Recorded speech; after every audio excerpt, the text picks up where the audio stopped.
पिछली क्लास में हम अक्षय रेखा के कारण विद्युत क्षेत्र की तीव्रता के लिए सूत्र व्युत्पन्न कर चुके हैं। आज हम विद्युत द्विध्रुव की निरक्ष रेखा, विषुवत रेखा या लंबवत रेखा के कारण विद्युत क्षेत्र की तीव्रता के लिए सूत्र व्युत्पन्न करेंगे। इसके लिए डायग्राम, ये तो है विद्युत द्विध्रुव ए और बी, ए के ऊपर प्लस आवेश, बी के ऊपर माइनस आवेश, इनके मध्य बिंदु दे रखा है ओ दे रखा है। ए बी के मध्य दूरी 2a है क्योंकि ये विद्युत द्विध्रुव है और विद्युत द्विध्रुव के मध्य दूरी दे रखी है 2a, तो इनके मध्य दूरी 2a दे रखी है। ए बी के मध्य दूरी, तो ए के कारण ए दूरी होगी है और ये दूरी भी ए होगी।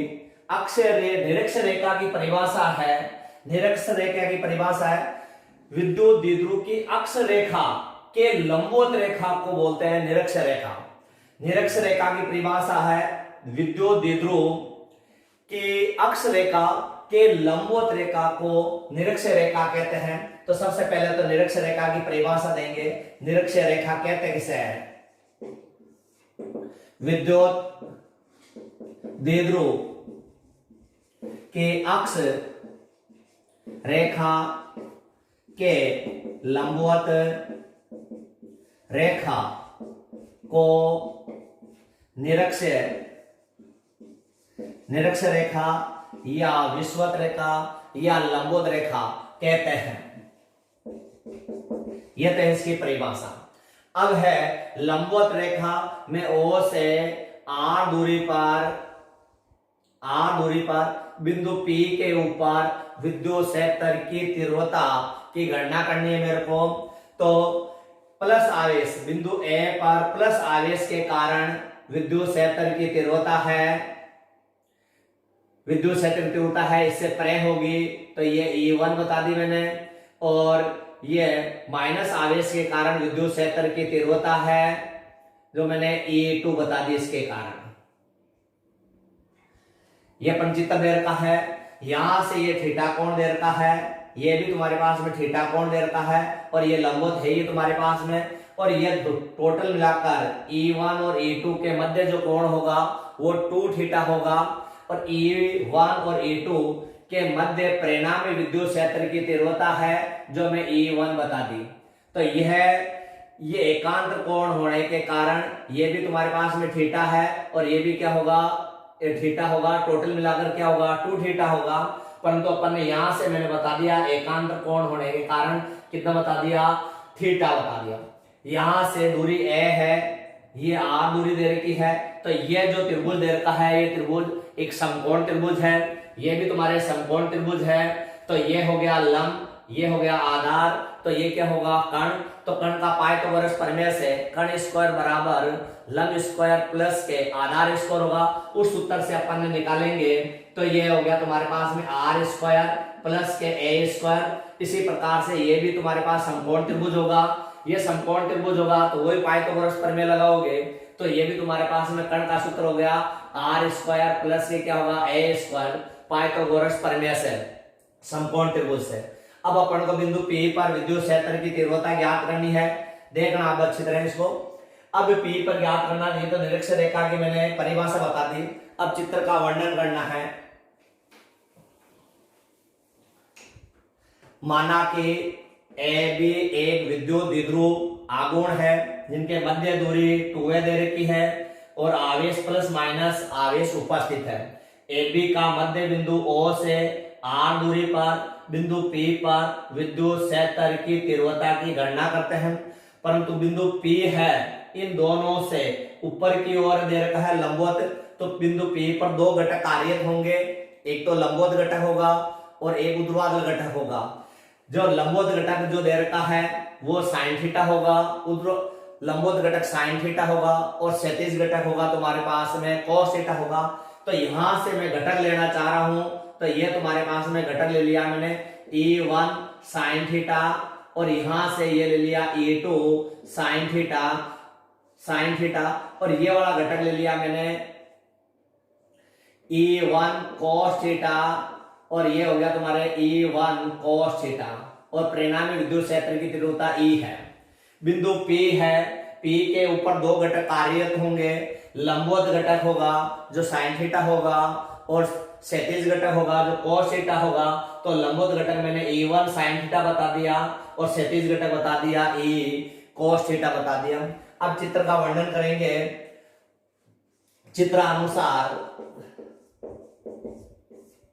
चित्रानुसार माना कि AB एक विद्युत द्विध्रुव है जिस पर प्लस माइनस Q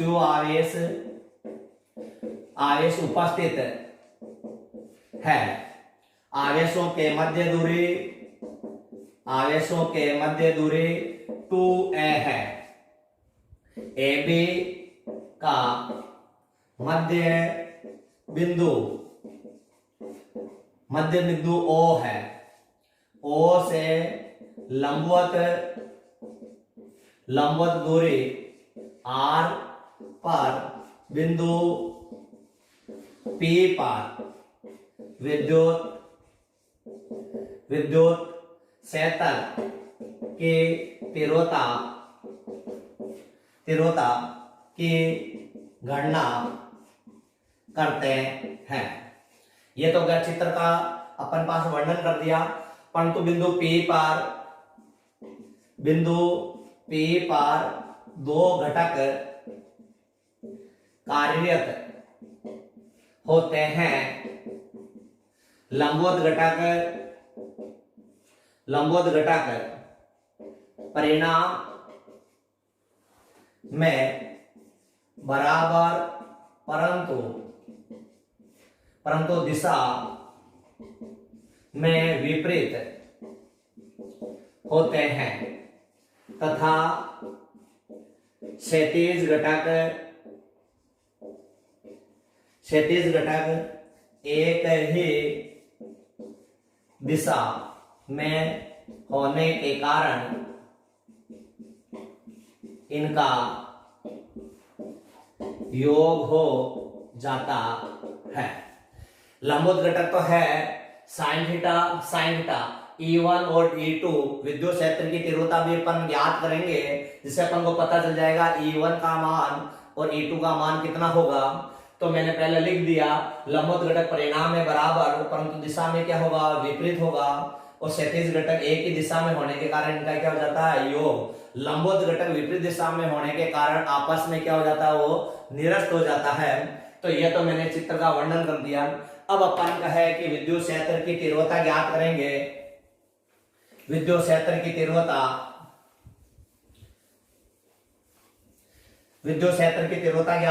बिंदु ए पर प्लस आवेश के कारण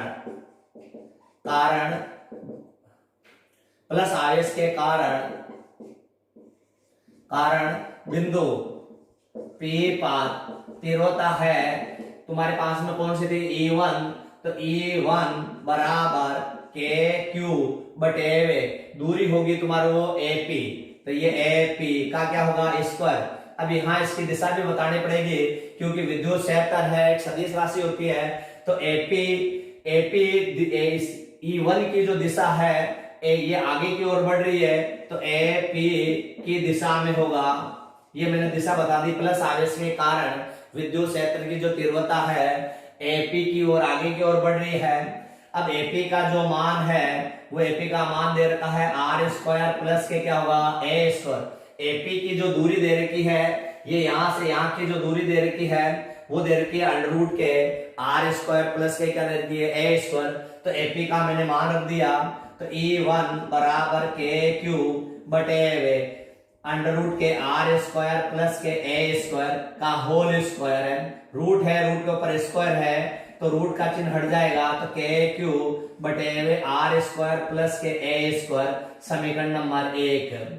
ये अपन ने प्लस आवेश के कारण जो विद्युत क्षेत्र की तीव्रता थी E1 बराबर KQ बटे हुए R स्क्वायर प्लस के क्या थी, A स्क्वायर।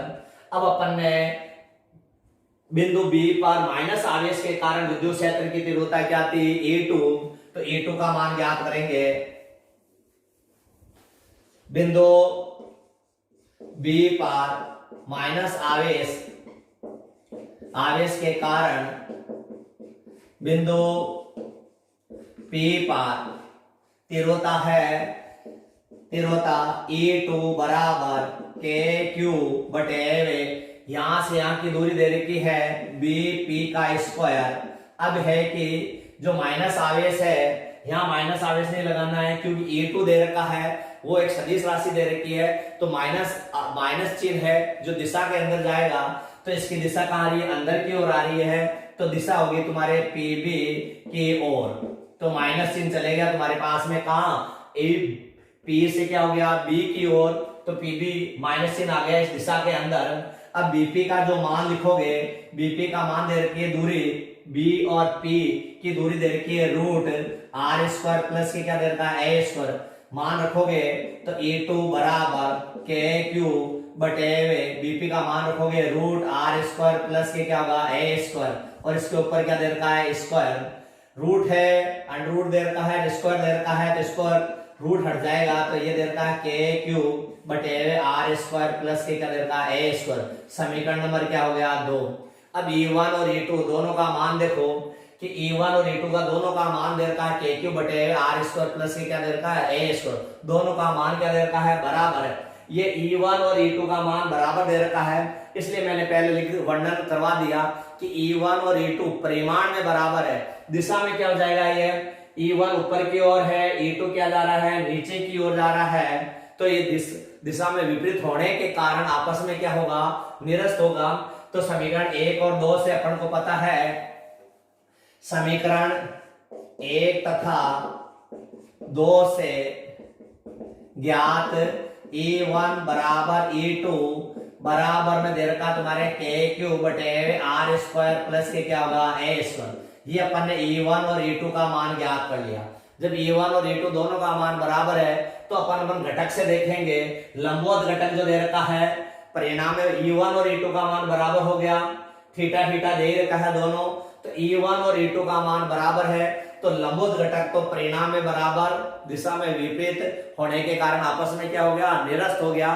क्षैतिज घटक देखो एक ही दिशा में होने के कारण परिणाम में विद्युत क्षेत्र की दिशा का क्या होगा, योग होगा, तो अपन ने यहां लिख दिया लंबवत घटक निरस्त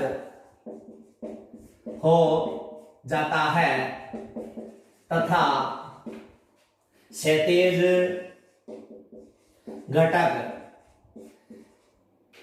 घटक का योग हो जाता है।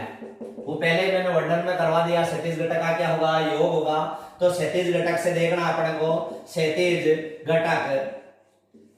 घटक भी बोलते हैं, इसको आधार का घटक भी बोलते हैं, उसको पाद घटक भी बोलते हैं, तीनों ही घटक बोलते हैं इसको। तो क्षैतिज घटक के कारण E बराबर E1 plus E1 cos theta plus के E2 cos थीटा, ये क्षैतिज घटक अपन ने योग कर लिया।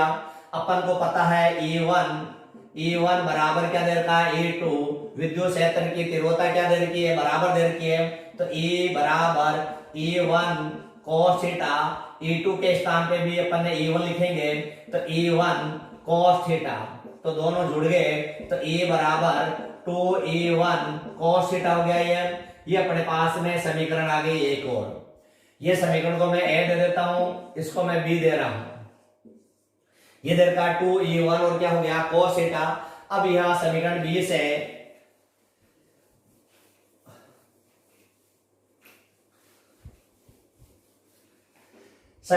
से E बराबर 2E1 cos थीटा दे रखा है। अब यहाँ cos थीटा का मान त्रिकोणमिति से अपन ज्ञात करते हैं, लंब कर्ण आधार से, तो अपन ने E बराबर 2E1 और cos थीटा का त्रिकोणमिति से सूत्र दे रखा है आधार बटे कर्ण।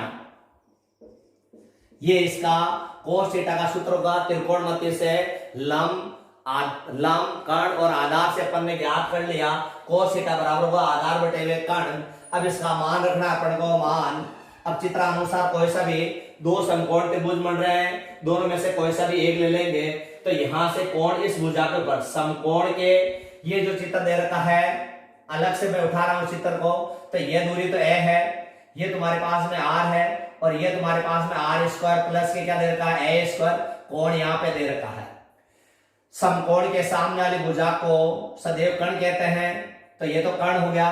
कोण जिस भुजा पे टिका हुआ है वो आधार हो गया, तो ये लंब हो गया, तो ये लंब है, ये आधार है और ये तुम्हारे पास में क्या हो गया कर्ण हो गया। तो मान रख रहा हूं मैं E बराबर E1 का मान तो दे रखा है तुम्हारे पास में के क्यू बटे आर स्क्वायर प्लस के क्या दे रखा है ए स्क्वायर, और आधार का मान तुम्हारे पास में ए दे रखा है और कर्ण का मान दे रखा है तुम्हारे आर अंडर रूट के आर स्क्वायर प्लस के क्या दे रखा है ए स्क्वायर। ये इनके मान रख दिए मैंने। अब यहां से E बराबर 2k3a बटे ये ब्रैकेट दे रखा है, इस ब्रैकेट पर पावर 1 दे रखी है, इसको मैं रूट घटाऊंगा पावर कितनी होगी 1/2 होगी। तो ये ब्रैकेट आर स्क्वायर प्लस के ए स्क्वायर और ये रूट में दे दिया आर स्क्वायर, रूट को हटा दिया मैंने तो पावर लग गई 1/2।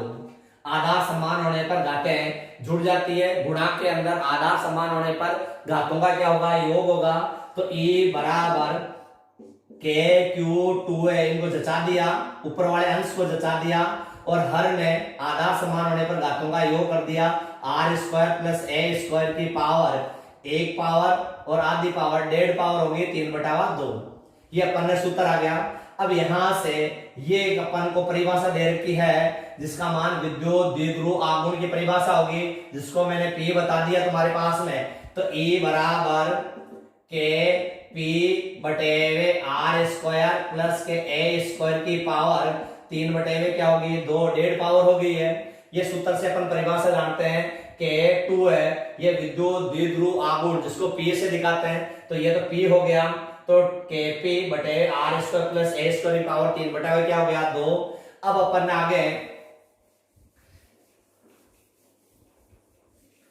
ये जो दे रखा है सूत्र मैंने वापस उठा रहा हूं मैं इसको, तो Kp बटे आर स्क्वायर प्लस के ए स्क्वायर की पावर 3/2 होगी। ये विद्युत द्विध्रुव आघूर्ण एक सदिश राशि है तो मैंने P कर दिया, इसको P सदिश लगा दिया। अब है R का हर में R बड़ा है तुम्हारे पास में A से, तो एक को अपन नगण्य मान सकते हैं। तो ये E बराबर के P बटे आर स्क्वायर प्लस के A 0 नगण्य हो गया A का मान की पावर 3/2, इससे 2 से 2 ये कैंसिल हो जाएगी। तो E बराबर तुम्हारे पास में Kp बटे आर की पावर कितनी होगी 3 होगी। तो ये विद्युत क्षेत्र की तीव्रता के लिए सूत्र उत्पन्न हो गया E बराबर Kp बटे क्या हो गया r3। ये सूत्र, इस सूत्र में अब तुम्हारे पास में K है कूलाम नियतांक है, P है जो विद्युत द्विध्रुव आघूर्ण जिसका मान दे रखा है P से प्रदर्शित कर रहे हैं, तो ये K भी नियत है P भी नियत है। तो E का जो मान है निर्भर करता है 1/r³ पर, तो ये E समानुपाती 1/r³। अब E और R के मध्य ग्राफ बनाएंगे अपन, ग्राफ E व R के मध्य E और R के मध्य ग्राफ बनाएंगे, तो ये हो गया तुम्हारे पास में E और ये हो गया तुम्हारे पास में R। जब R का मान बढ़ता है तो E का मान क्या होगा कम होगा, तो ये ग्राफ है ढलते हुए क्रम में आएगा, ये ढलते हुए क्रम है। तो E और R जो इनके मध्य ग्राफ है वो ढलते हुए क्रम में आ गया। अब तुम्हारे पास में ये दे रखा है कि E और P की दिशा किधर होगी, दिशा बतानी है अपने को, दिशा E तथा P की दिशा। अब E और P की दिशा बताओगे तो विद्युत क्षेत्र की तीव्रता E, विद्युत द्विध्रुव आघूर्ण की दिशा P, ये दोनों एक दूसरे के क्या होगी विपरीत होगी। तो विद्युत क्षेत्र की तीव्रता E तथा विद्युत द्विध्रुव आघूर्ण P की दिशा में विपरीत होते हैं। ये E और P एक दूसरे के क्या होंगे विपरीत होंगे। E व P विपरीत दिशा में होते हैं, ये भी लिख सकते हो E व P विपरीत दिशा में होते हैं। तो लास्ट का वर्णन ये हो गया तुम्हारे पास में। अपन ने सूत्र ज्ञात कर लिया कि अक्ष रेखा के कारण भी बता चुके विद्युत क्षेत्र की तीव्रता, निरक्ष रेखा के कारण भी अपन ने विद्युत क्षेत्र की तीव्रता बता दी, दिशा भी बता दिया, सूत्र भी व्युत्पन्न कर लिया और इनके मध्य ग्राफ भी बनाया। अब और अक्ष रेखा के कारण तो दिशा है अक्ष के अनुदिश होगी और निरक्ष रेखा के कारण होगी इनके विपरीत दिशा में होगी। तो ये लास्ट में टॉपिक लिखना है कि विद्युत क्षेत्र की तीव्रता E विद्युत द्विध्रुव आघूर्ण P की दिशा में क्या होता है विपरीत, या फिर एक शॉर्टकट में लिखना चाहो तो ये भी लिख सकते हो E और P विपरीत दिशा में होते हैं। ये तो हो गया तुम्हारे पास में, इसके सूत्र से अपन ने व्युत्पन्न कर लिया।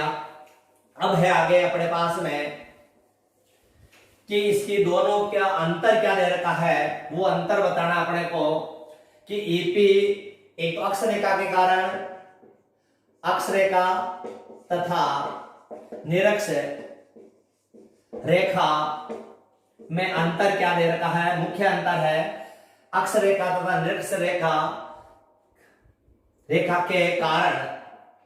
के कारण विद्युत क्षेत्र की तीव्रता में अंतर, ये अंतर बताना अपने को। तो अंतर है, ये तो होगी अक्ष रेखा के कारण विद्युत क्षेत्र है तुम्हारे 2kp/r³ होगा, और निरक्ष रेखा के कारण है, निरक्ष रेखा या विषुवत रेखा या लंबवत रेखा के कारण विद्युत क्षेत्र की तीव्रता है E = kp/, क्या हो गया r²। सूत्र से अपन को ज्ञात है कि अक्ष रेखा के कारण विद्युत क्षेत्र की तीव्रता है, निरक्ष रेखा से क्या होती है 2 गुना होती है। यदि निरक्ष रेखा के कारण विद्युत क्षेत्र की तीव्रता 50 वोल्ट प्रति मीटर दे रखा है, 50 वोल्ट प्रति मीटर है, तो अक्ष रेखा के कारण विद्युत क्षेत्र की तीव्रता कितनी होगी 100 वोल्ट होगी।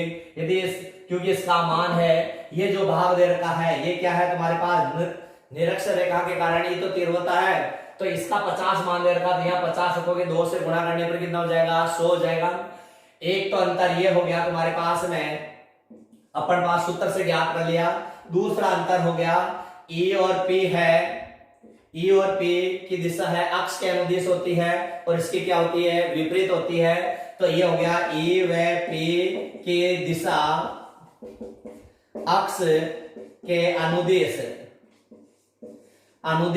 होती है, और ये क्या होगा तुम्हारा दूसरा इसमें अंतर हो गया E व P की दिशा विपरीत होती है। तो ये अपने पास में अंतर हो गया, E व P की दिशा क्या होगी।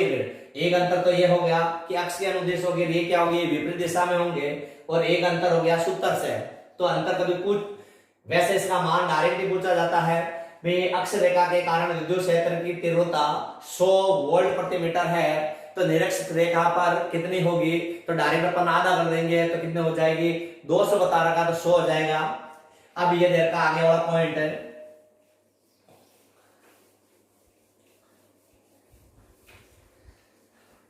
आगे दे रखा है सम विद्युत क्षेत्र में द्विध्रुव आघूर्ण पर बल तथा बल आघूर्ण दोनों का मान चाहिए अपने को। सम विद्युत क्षेत्र में विद्युत द्विध्रुव पर बल तथा बल आघूर्ण का मान कितना होगा। जिस बल आघूर्ण को टो से दिखाते हैं, तो यह सम विद्युत क्षेत्र में विद्युत द्विध्रुव पर बल तथा बल आघूर्ण का मान कितना होगा वो अपन को ज्ञात करना है। तो सबसे पहले तो जो टॉपिक दे रखा है उसी के अनुसार चलना है। सम विद्युत क्षेत्र, तो ये सम विद्युत क्षेत्र का डायग्राम बनाओगे तो ये हो गया सम विद्युत क्षेत्र।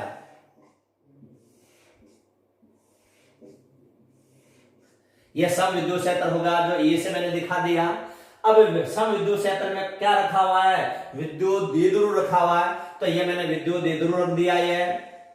ये प्लस आवेश दे माइनस आवेश बता दिया, और इस पे ऊपर क्या बता दिया प्लस आवेश बता दिया, और दोनों के मध्य दूरी कितनी है 2 है, ये मैंने रख दिया।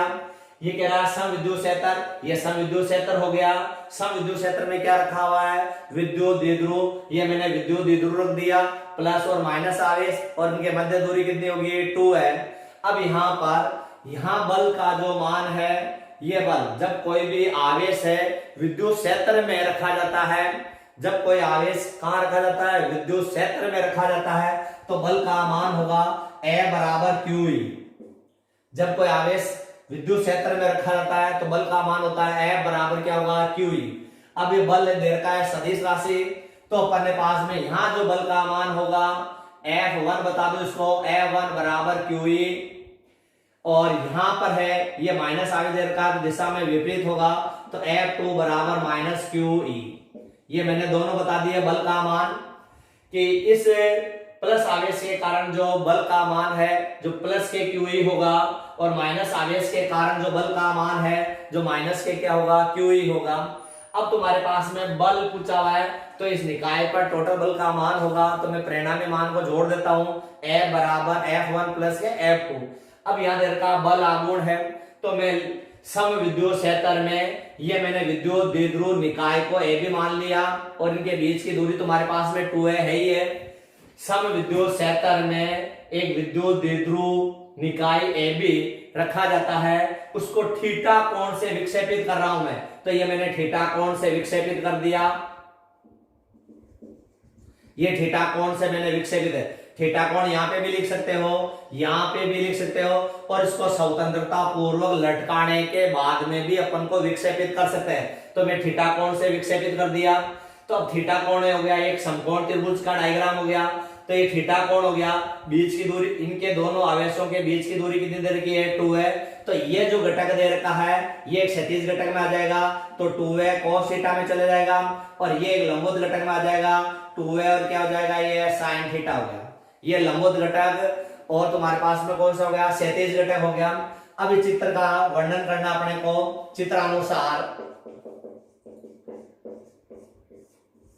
चित्रानुसार माना कि सम विद्युत क्षेत्र ए में एक विद्युत द्विध्रुव आघूर्ण को P भी लिख सकते हैं, P को थीटा कोण से क्या करते हैं विक्षेपित करते हैं, तो थीटा कोण से विक्षेपित करते हैं, तो क्षैतिज घटक तो होगा 2a cos थीटा, और लंबवत घटक हुआ 2a sin थीटा।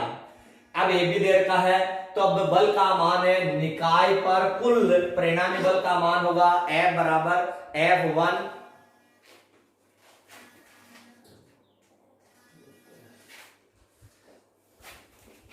अब चित्रानुसार वर्णन कर रहे हैं इसका। माना कि एक सम विद्युत क्षेत्र E में विद्युत द्विध्रुव आघूर्ण P रखा जाता है जिस पर प्लस माइनस आवेश उपस्थित है, तो कार्यत बल युग्म भी बोल सकते हो, बल युग्म का मान है प्लस माइनस के QE होगा। तो अपन लिख माना कि सम विद्युत क्षेत्र E में एक विद्युत द्विध्रुव आघूर्ण P रखा जाता है तथा आवेशों के मध्य दूरी 2a है। 2 है निकाय पर कार्यत बल युग्म प्लस माइनस के QE है। जब P को E में थीटा, P का मतलब हो गया तुम्हारे विद्युत द्विध्रुव आघूर्ण, और E का मतलब होगा विद्युत क्षेत्र, P को E में थीटा कोण से विक्षेपित या विस्थापन देते हैं, कोण से विक्षेपित करते हैं, तो परिणामी बल का मान कितना होगा, परिणामी बल A बराबर होगा F1 प्लस के F2। अब F1 और F2 का मान रखोगे तो F बराबर QE प्लस के माइनस के QE, तो F बराबर QE माइनस के QE, तो टोटल मान F बराबर क्या होगा 0। निकाय पर परिणामी बल का मान होगा तुम्हारे पास में 0 होगा। निकाय पर परिणामी बल का मान क्या होगा 0, जो मैंने यहां बता दिया। कि कोई आवेश विद्युत क्षेत्र में है तो QE होगा, और माइनस आवेश दे रखा है तो क्या होगा माइनस के QE। तो निकाय पर टोटल बल का मान है जो F1 प्लस F2 मान रख दिया मैंने, तो ये QE माइनस QE, तो टोटल परिणामी बल का मान क्या होगा, शून्य होगा। यहां पर फिर ये वर्णन करोगे निकाय पर परिणामी बल शून्य होता है, परिणामी बल ही शून्य होता है, शून्य होता है। अब अपन को ये तो हो गया, अपन ने निकाल लिया बल का मान। अब है अपन को बल आघूर्ण का मान चाहिए।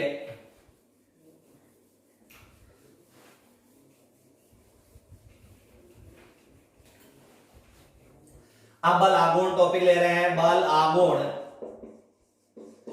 बल आघूर्ण जिसको अपन ने टो से ज्ञात, टो से प्रदर्शित किया जाता है। बल आघूर्ण की परिभाषा होती है टो बराबर बल इंटू बलों के बीच की लंबवत दूरी, बल इंटू बलों के बीच की लंबवत दूरी। अब इसकी लंबवत दूरी कितनी होगी, ये तो क्षैतिज दूरी की बोलते हैं इसको, और इसको क्या बोलोगे लंबवत दूरी 2a sin थीटा। तो बल है तुम्हारे, बल दो दे रखा है, एक तो F1 भी ले सकते हो, F2 भी ले सकते हो, दोनों में कोई सा भी बल ले सकते हो, प्लस वाला भी ले सकते हो और माइनस वाला भी ले सकते हो। तो यहाँ पे टो बराबर F1 भी, F1 या F2 कोई सा भी ले सकते हो अपन ने, इंटू बलों के बीच की लंबवत दूरी ये दे रखी है 2a sin थीटा। ये लंबवत दूरी हो गई भाई, बलों के बीच की लंबवत दूरी, जो लंबवत दूरी को 2a sin थीटा। ये अपन ने कोण के ऊपर निर्भर कर रहे हैं।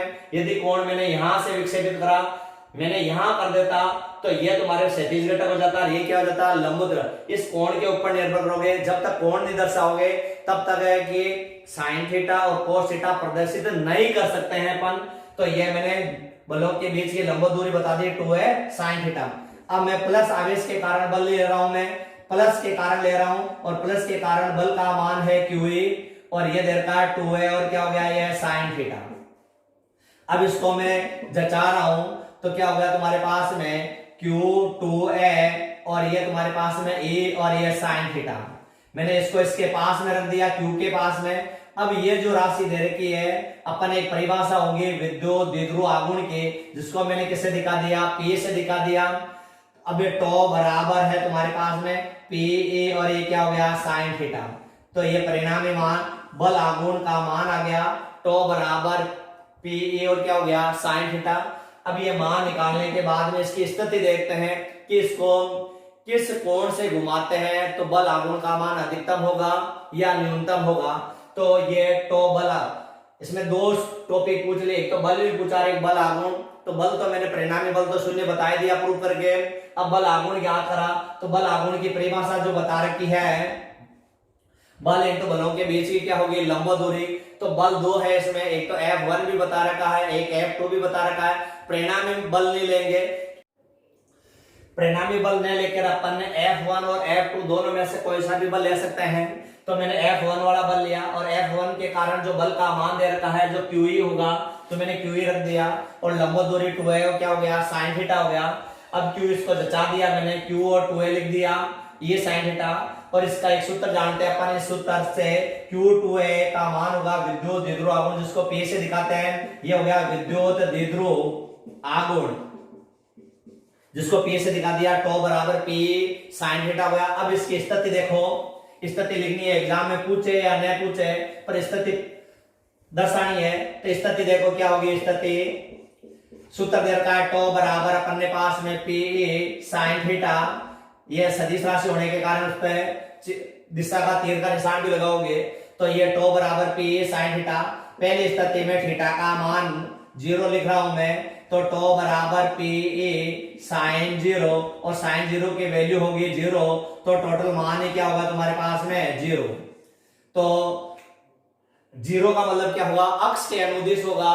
तो ये अक्ष के अनुदिश बल आघूर्ण का मान क्या होगा 0, और अपन ने पास में दूसरी स्थिति में थीटा इज इक्वल टू मैं 90 डिग्री लिख रहा हूं, तो टो बराबर PE sin 90, और sin 90 का मान होगा तुम्हारे पास में 1, तो टो बराबर क्या होगा PE, और 90 का मतलब क्या होगा निरक्ष रेखा पर बल आघूर्ण का मान कितना होगा PE। ये दोनों मान हो गए तुम्हारे पास में। बल भी ज्ञात कर लिया, बल आघूर्ण भी ज्ञात कर लिया, और बल आघूर्ण की स्थिति बता दी मैं।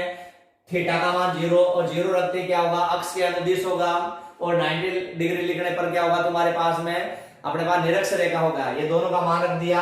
अब तुम्हारे पास में आगे वाला टॉपिक दे रखा है कि एग्जाम में कभी बार ये भी पूछ लेते हैं कि अपन ने कूलाम नियम भी पढ़ा हुआ है, और पिछली कक्षा में अपन ने गुरुत्वाकर्षण बल भी पढ़ा है, इनकी तुलना, इनमें मुख्य अंतर क्या है, एक टॉपिक पूछा हुआ है एग्जाम में।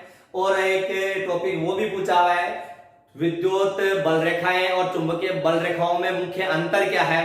तो सबसे पहले देखो, विद्युत कूलाम बल तथा गुरुत्वाकर्षण बल में अंतर, ये मुख्य अंतर क्या है इनमें दोनों में, वो अपन को बताना है कि कूलाम बल और गुरुत्वाकर्षण बल में मुख्य अंतर क्या है। बल में अंतर ये तो अपन ने इस टॉपिक में पढ़ा ही है, कूलाम बल और गुरुत्वाकर्षण बल है जो पिछली कक्षा 11वीं में अपन ने पढ़ा है। गुरुत्वाकर्षण बल क्या दे रखा है, तो ये तो हो गया कूलाम बल और ये गुरुत्वाकर्षण बल।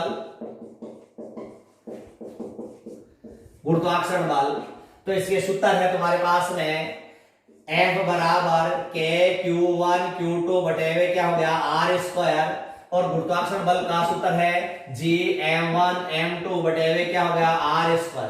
ये इनके सूत्र दे रखा है। अब सूत्र से इसमें अंतर बताना है अपने को।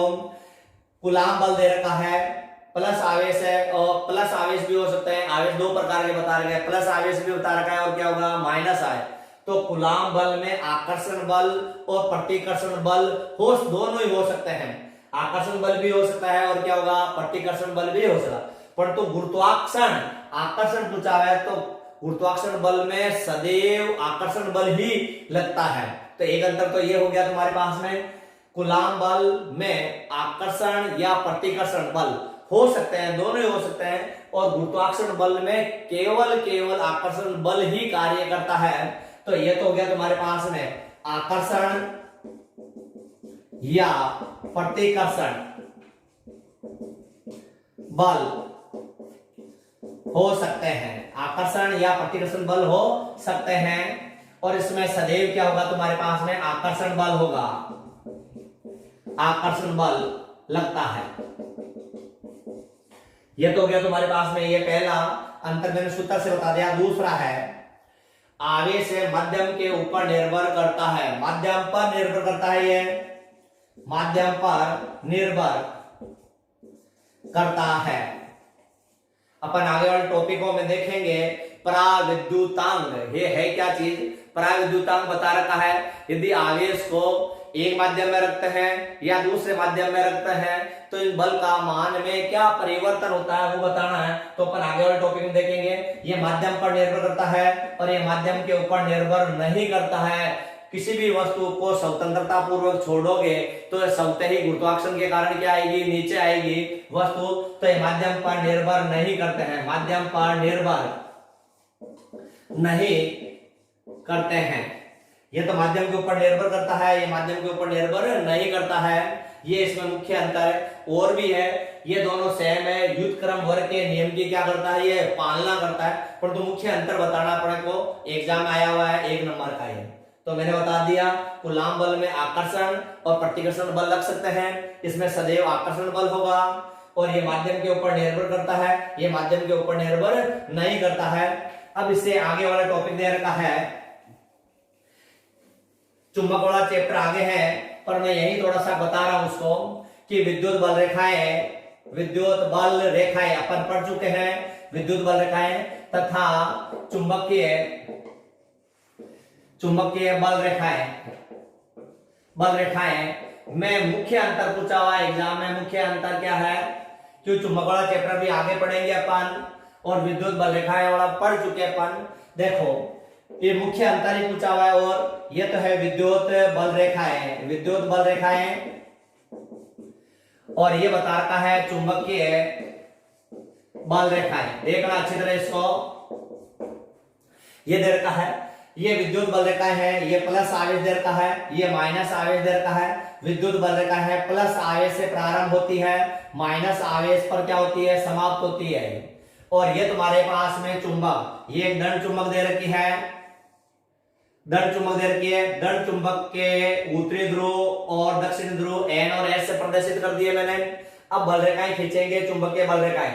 तो चुंबकीय बल रेखाएं N सिरे से प्रारंभ होगी, S सिरे पर क्या होगी, समाप्त होगी।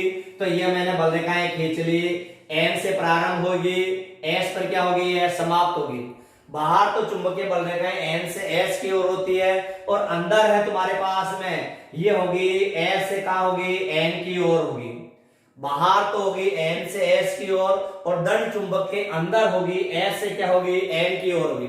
अब मुख्य अंतर क्या होगा, ये तो एक काल्पनिक खुला वक्र है भाई है, और ये क्या होगा तुम्हारे काल्पनिक क्या होगा, बंद वक्र होगी। चुंबकीय बल रेखाएं काल्पनिक बंद वक्र होती है, पूरा बंद हो गया ये।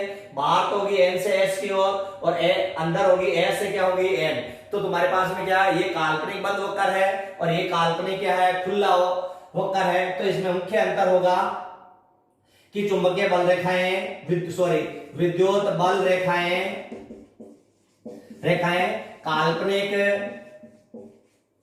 खुला वक्र होती है, और यह तुम्हारे पास में क्या होगी, चुंबकीय बल रेखाएं काल्पनिक बंद वक्र होती है। ये इसमें मुख्य अंतर है, क्योंकि विद्युत बल रेखाएं प्लस आवेश से प्रारंभ होकर कहां खत्म होती है, माइनस आवेश पर। परंतु चुंबकीय बल रेखाएं हैं कि दंड चुंबक के बाहर तो बल रेखाएं N से S की ओर होती है, और अंदर S से क्या होती है, N की ओर होती है। तो ये एक बंद वक्र होगा, और ये क्या होगा, एक खुला वक्र होगा। ये इसमें मुख्य क्या है, अंतर है। ये टॉपिक अपने पास में पूरा हो गया है। अब दे रखा है आगे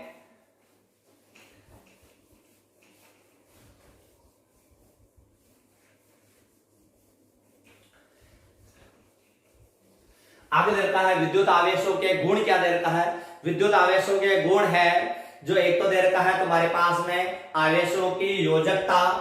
विद्युत आवेशों के गुण में सबसे पहले विद्युत आवेश के गुण, वैसे मैंने आवेशों का गुण बताया, ये विद्युत आवेश के गुण दे रखा है। उसमें सबसे पहला गुण दे रखा है वो विद्युत आवेशों की योजकता।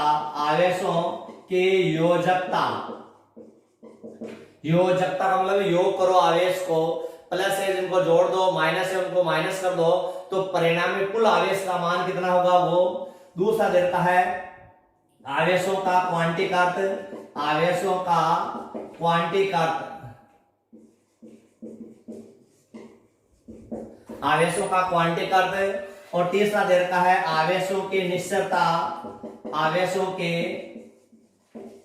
निश्चरता। और चौथा गुण दे रखा है आवेश संरक्षण नियम की पालना। ये चार गुण है, मैं ऐसे बता रहा हूं तुम्हारे को। इसका मतलब है आयोजकता कि निकाय पर जितने भी आवेश दे रखा है उनको जोड़ना है। आवेश प्लस में भी हो सकते हैं, माइनस में भी हो सकते हैं। जोड़ने के बाद में परिणाम में जो आवेश बचता है वही योजकता कहलाएगा। तो निकाय पर कुल आवेशों का बीजगणितीय योग करना होता है। इसका मतलब आवेशों का क्वांटिक अर्थ नियम दे रखा है। इसमें एक परिभाषा दे रखी है कि तुम्हारे पास में Q बराबर प्लस माइनस के N। ये एक मोस्ट सवाल दे रखा है और परिभाषा पूछी जाती है आवेशों का क्वांटिक अर्थ नियम क्या है। तो Q बराबर प्लस माइनस के क्या होगा, N। तो इसमें N क्या है, N एक प्राकृत संख्या है जिसका मान 1 2 3 4 5 सॉरी N का जो मान है पूर्णांक संख्या में दर्शाया जाता है। N का मान है तुम्हारे पूर्णांक में दर्शाया जाता है। पूर्णांक प्लस माइनस में दिखाओगे। इसमें इस क्वांटिक अर्थ नियम कहते हैं किसे, क्वांटिक अर्थ नियम ये है, क्वांटिक अर्थ आवेशों का क्वांटिक अर्थ गुण वह है जो मुक्त आवेश मूल आवेश का पूर्ण गुणज होता है। तो इसकी परिभाषा मैं लिख रहा हूं तुम्हारे पास में। आवेशों का क्वांटिक अर्थ वह गुण है जिसके कारण मुक्त आवेश मूल आवेश का पूर्ण गुणज होता है। Q बराबर प्लस माइनस ये क्या होगा, N ही। N दे रखा है पूर्णांक जिसका मान प्लस और किसमें होगा, माइनस में। E दे रखा है मूल आवेश, E है तुम्हारे पास में मूल आवेश। मूल आवेश। और मूल आवेश अपने पास में दो होते हैं, एक तो होता है प्रोटॉन और एक होता है इलेक्ट्रॉन। प्रोटॉन के आवेश को धनात्मक दिखाया जाता है और इलेक्ट्रॉन के आवेश को क्या दिखाता है, ऋणात्मक दिखाते हैं। प्रोटॉन का आवेश को धनात्मक, इलेक्ट्रॉन के आवेश को ऋणात्मक से प्रदर्शित किया जाता है। तो यह है तुम्हारे क्वांटिक अर्थ। फिर देखा आवेशों की निश्चरता। आवेश निर्देश तंत्र पर निर्भर नहीं करता है, तो आवेश स्थिर है, वो आवेश गतिमान के क्या होगा, तुल्य होगा। तो इसका अपन ने सूत्र बता रखा है कि आवेश विराम अवस्था बराबर आवेश है गतिमान। इसका मान क्या होगा, नियत होगा। इसका यह सूत्र दे रखा है, क्योंकि आवेश है निर्देश तंत्र पर निर्भर नहीं करता है, तो ये आवेशों की निश्चरता होगी। ये टॉपिक दे रखा है आवेश रक्षण का नियम की पालना। आवेश दे रखा है, निकाय पर कुल आवेश का मान क्या होगा, नियत होगा। इसका मतलब है आवेश रक्षण नियम की पालना। तो इसमें दे रखा है निकाय पर टोटल आवेश का मान क्या होगा, नियत होगा। उसको बोलते हैं आवेश रक्षण का क्या होगा, नियम। ये टॉपिक पूरा हो गया।